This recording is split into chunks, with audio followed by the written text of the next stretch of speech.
Class 12 NCERT mathematics chapter 1 संबंध और फलन।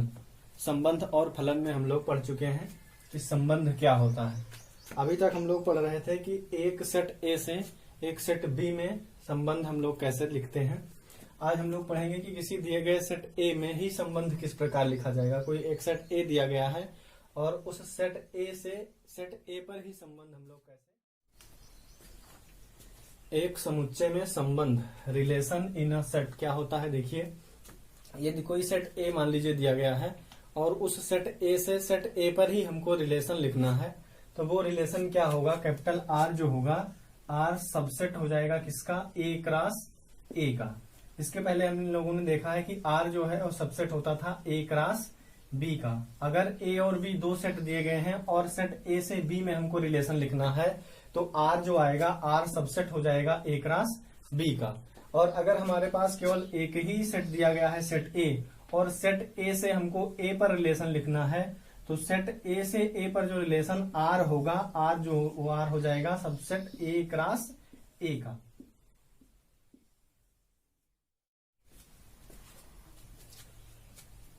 इसलिए यहां पे देखते हैं, माना ए कोई अरिक्त समुच्चय है, अरिक्त समुच्चय है, तब ए से ए में संबंध, ए से ए में संबंध कैपिटल आर सबसेट होगा किसका, ए क्रॉस ए का। इसका मतलब क्या हुआ देखते हैं। मान लीजिए ए बराबर एक सेट दिया गया है 2, 3, 4। अब हमको रिलेशन लिखना है इस सेट ए से सेट ए पर, तो क्या हो जाएगा, मान लीजिए आर इज इक्वल टू, यहां पे लिखते हैं R is equal to x comma Y such that X या Y is equal to X plus 1, Y is equal to X plus 1, जहां एक्स भी बिलोंग करेगा किससे, ए से, और वाई भी बिलोंग करेगा किससे, ए से। तो देखते हैं इस सेट ए से ए में संबंध आर को हम लोग कैसे लिखेंगे। आर इज इक्वल टू क्या आ जाएगा, एक्स की वैल्यू सेट ए से लेनी है, तो एक्स की वैल्यू सेट ए से लीजिए, क्या आ जाएगा 2, और एक्स के स्थान पे 2 रखेंगे तो वाई की वैल्यू देखिए क्या आ जाएगा 2 प्लस 1 3, और 3 देखिए सेट ए में बिलोंग कर रहा है, यहाँ देखिए सेट ए में 3 भी बिलोंग कर रहा है, तो यहां से हमको पहला एलिमेंट मिल जाएगा इस रिलेशन का 2, 3। मतलब 2 और 3 में एक संबंध है कि अगर 2 में एक जोड़ देंगे तो 3 हमको मिल जाएगा। यहां से देखिए, उसके बाद सेट ए का दूसरा एलिमेंट लीजिए, यहाँ पे क्या है 3 लिखेंगे, और यहाँ पे फिर उसके बाद वाई की वैल्यू देखिए क्या आएगी, एक्स यानी 3 में एक जोड़ेंगे तो वाई की वैल्यू क्या मिल जाएगी हमको 4। उसके बाद तीसरा एलिमेंट देखिए 4 दिया गया है, और 4 में अगर 1 ऐड करेंगे 5 आएगा, और 5 देखिए सेट ए में नहीं दिया गया है, मतलब y की वैल्यू 5 अगर आ रही है तो 5 सेट ए में बिलोंग नहीं करेगी। इसलिए इस संबंध R में जो रिलेशन आएगा, वो रिलेशन में 2 ही एलिमेंट आएंगे, एक तो 2, 3 आ जाएगा और दूसरा 3, 4। और ये R कैसा रिलेशन होगा, R जो रिलेशन होगा वो फ्रॉम ए टू ए हो जाएगा, मतलब एक सेट ए से ए में ही रिलेशन होगा ये। तो किसी एक समुच्चय में संबंध क्या होता है, आर जो होगा वो आर होगा, R is subset of A cross A. देखिए, संबंध के प्रकार, टाइप्स ऑफ रिलेशन। संबंध कितने प्रकार के होते हैं इसके बाद हम लोग देखेंगे। तो संबंध 7 प्रकार के होते हैं, संबंध 7 प्रकार के होते हैं, संबंध 7 प्रकार के होते हैं।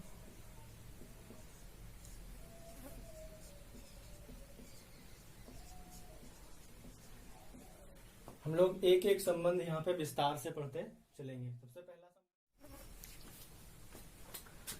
रिक्त संबंध क्या होता है। देखिए, रिक्त संबंध में मान लीजिए कोई सेट ए दिया गया है और उस सेट ए में एक संबंध आर हम लोग लिख रहे हैं, और उस आर में, उस संबंध आर में कोई भी एक भी एलिमेंट ना आए, तो वो संबंध आर क्या हो जाएगा, रिक्त संबंध हो जाएगा। इसका मतलब क्या हुआ कि सेट ए का कोई भी एलिमेंट सेट ए के किसी भी एलिमेंट से रिलेटेड ना हो तो वो संबंध क्या कहलाएगा? रिक्त संबंध कहलाएगा। जैसे मान लीजिए एक सेट दिया गया है, capital A is equal to, मान लीजिए लिखा हुआ है 1 2 3 4, ये एक सेट दिया गया है और इस सेट पर हम लोग एक रिलेशन लिखते हैं। मान लीजिए capital R is equal to x comma Y such that x minus y is equal to 5, जहां x belongs to a and y belongs to a। अब यहां पर आप देखिए कि इस सेट A से कोई भी दो एलिमेंट लीजिए और उन दोनों एलिमेंट में से एक दूसरे को क्या करिए, एक में से दूसरे को घटाइए और घटाने पर हमको वैल्यू क्या मिल जाए? 5। तो क्या देखिए सेट A में से कोई भी एलिमेंट, कोई भी दो एलिमेंट ऐसे हैं जिनमें से एक में से दूसरे को घटाने पर वैल्यू हमको 5 मिल सकती है? कोई भी ऐसा एलिमेंट नहीं है। मान लीजिए 1 और 2 हम लेंगे तो 2 में से 1 घटाएंगे तो वैल्यू क्या मिलेगी? 1। ऐसे यहाँ पे मान लीजिए 4 और 3 ले लिया जाए, 4 में से 3 को घटाओगे तो वैल्यू क्या मिल जाएगी? 1। तो यहाँ पे कोई भी दो एलिमेंट, इस सेट ए में कोई भी दो एलिमेंट ऐसे नहीं मिलेंगे जिसमें से क्या हो कि एक में से दूसरे को घटाया जाए तो हमको वैल्यू क्या मिल जाए? 5 मिल जाए। इसका मतलब यहाँ पे जो रिलेशन आर आने वाला है, इस रिलेशन आर में कोई भी एलिमेंट नहीं आएगा। इसका मतलब आर किसके बराबर हो जाएगा? 5 के बराबर हो जाएगा। और इसलिए इस आर को हम लोग क्या कहेंगे कि ये कैसा संबंध है? रिक्त संबंध। माना ए कोई अरिक्त समुच्चय है,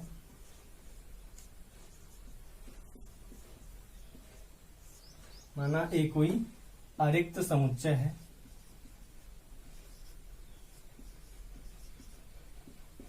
तब ए से ए में संबंध आर, ए से ए में संबंध आर रिक्त समुच्चय कहलाता है। रिक्त समुच्चय कहलाता है। रिक्त समुच्चय कहलाता है यदि आर में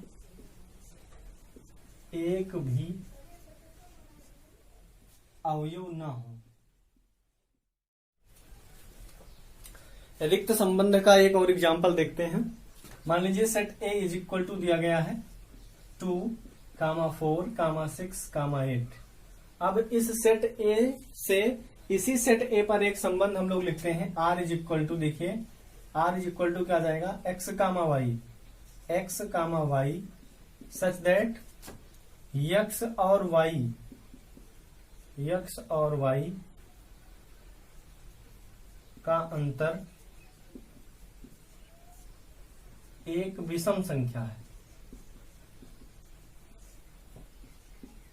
एक्स और वाई का अंतर एक विषम संख्या है, जहां x belongs to a and y also belongs to a। अब यहां पे देखिए कोई भी दो संख्याएं सेट a से लीजिए और उनका अंतर निकालिए और उनका अंतर क्या मिलना चाहिए? एक विषम संख्या मिलनी चाहिए। तो कोई दो संख्याएं लीजिए, 2 और 4 लीजिए, तो 4 माइनस 2 करेंगे तो क्या मिलेगा? 2 मिलेगा। क्या 2 एक विषम संख्या है? नहीं। यहाँ पे देखिए 6 और 8 ले लीजिए, 8 माइनस 6 करिए, देखिए क्या मिलेगा? 2 फिर से विषम संख्या हमको प्राप्त होने वाली नहीं है। इसका मतलब यहाँ पे जो रिलेशन लिखा गया है, इस रिलेशन में कोई एक भी एलिमेंट आने वाला नहीं है, क्योंकि सेट ए में जो भी संख्याएं दी गई हैं उनका अंतर जो होगा वो क्या होगा? एक सम संख्या होगी। इसलिए ये आर क्या हो जाएगा? आर इज इक्वल टू आ जाएगा 5 और आर एक क्या हो जाएगा? दूसरा देखिए संबंध के प्रकार में सार्वत्रिक संबंध या यूनिवर्सल रिलेशन।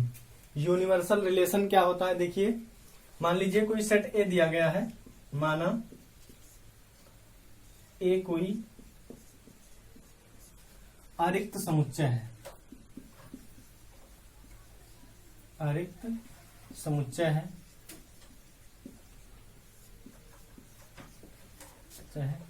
तब ए से ए में संबंध आर, तब ए से ए में संबंध आर ए से ए में संबंध कैपिटल आर सार्वत्रिक संबंध कहलाएगा या सार्वत्रिक संबंध कहलाता है, संबंध कहलाता है यदि capital R is equal to क्या हो जाए, ए क्रॉस ए हो जाए। मतलब ए क्रॉस ए के बराबर, ये जो संबंध हमारा है, संबंध लिखा जाए, संबंध ए क्रॉस ए के बराबर हो जाए तो ये आर क्या कहलाएगा, सार्वत्रिक संबंध कहलाएगा। इसका मतलब क्या हुआ कि एक ऐसा रिलेशन लिखा जाए जिसमें सेट ए का प्रत्येक एलिमेंट सेट ए के प्रत्येक एलिमेंट से क्या हो जाए, संबंधित हो जाए, तो वो रिलेशन क्या कहलाएगा, सार्वत्रिक संबंध कहलाएगा। मान लीजिए एक सेट दिया गया है, capital A is equal to 1 2 3। अब इस सेट ए से सेट ए के लिए हम एक रिलेशन लिखेंगे, आर इज इक्वल टू क्या मिलेगा, देखिए आर इज इक्वल टू आ जाएगा x comma Y such that x upon y greater than 0। X और वाई में रिलेशन है कि अगर एक्स को वाई से भाग देते हैं तो वो वैल्यू क्या मिलेगी हमको, 0 से बड़ी मिलेगी। और जहां X belongs to A and Y also belongs to ए।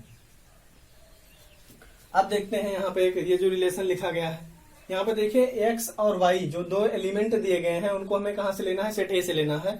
तो सेट ए का कोई भी दो एलिमेंट आप लीजिए और एक को दूसरे से भाग दीजिए, तो हमेशा आप देखेंगे कि जो भी वैल्यू निकल के आएगी वो क्या होगी, 0 से बड़ी होगी। चलिए देखते हैं, मान लीजिए दो एलिमेंट हम लोग ले लें, 1 और 2 या 1 और 2, तो यहां से क्या मिलेगा, मान लीजिए 1 डिवाइडेड बाई 2, ये ग्रेटर देन 0 आएगा कि नहीं आएगा, देखिए 1/2 ग्रेटर देन 0 हो जाएगा। कोई दूसरा एलिमेंट लीजिए, 2 और 3 ले लीजिए, 2 और 3 ले लीजिए, तो यहां से देखिए 2 को 3 से डिवाइड करेंगे तो 2/3 क्या जाएगा, ग्रेटर देन 0 मिलेगा हमको। तो यहाँ पे सेट ए का कोई भी एलिमेंट, कोई भी दो एलिमेंट आप लीजिए और देखिए कि वो हमेशा इस रिलेशन को क्या करेगा, फॉलो करेगा। मतलब x को y से हम लोग डिवाइड कराएंगे तो जो वैल्यू मिलेगी वो क्या आएगी, ग्रेटर देन 0 मिलेगी। इसलिए यहाँ पे देखिए ये जो r रिलेशन होगा, r इज इक्वल टू क्या हो जाएगा, a क्रॉस a के बराबर हो जाएगा, a क्रॉस a के बराबर हो जाएगा। और इसलिए जो r रिलेशन होगा वो क्या हो जाएगा, सार्वत्रिक संबंध हो जाएगा। मतलब सेट ए का कोई भी एलिमेंट ऐसा नहीं होगा जो खुद से, जो स्वयं से क्या हो, संबंधित ना हो। इसलिए यहाँ पे जो रिलेशन लिखा जाएगा, रिलेशन आर, वो क्या हो जाएगा, एक सार्वत्रिक संबंध हो जाएगा।